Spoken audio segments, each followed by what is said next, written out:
شروع کرتا ہوں اللہ کے نام سے جو بڑا مہربان اور نہایت رحم کرنے والا ہے۔ حضرت ابو ہریرہ رضی اللہ تعالیٰ عنہ نبی صلی اللہ علیہ وآلہ وسلم سے بیان کرتے ہیں کہ آپ صلی اللہ علیہ وآلہ وسلم نے فرمایا، اسلام کے سنگ میل اور راستہ کے مینار کی طرح مینار ہوتے ہیں۔ ان میں سے یہ ہیں: اللہ پر ایمان لانا، اس کے ساتھ کسی کو شریک نہ کرنا، نماز قائم کرنا، زکوٰۃ ادا کرنا، رمضان کے روزے رکھنا،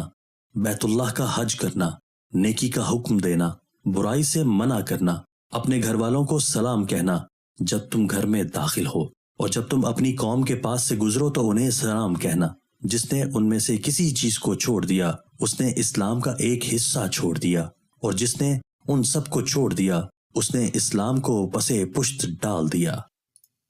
دوستو، اللہ تعالی ہمیں ان احادیث مبارکہ پر عمل کرنے اور اپنی زندگیوں کو سنوارنے کی توفیق عطا فرمائے۔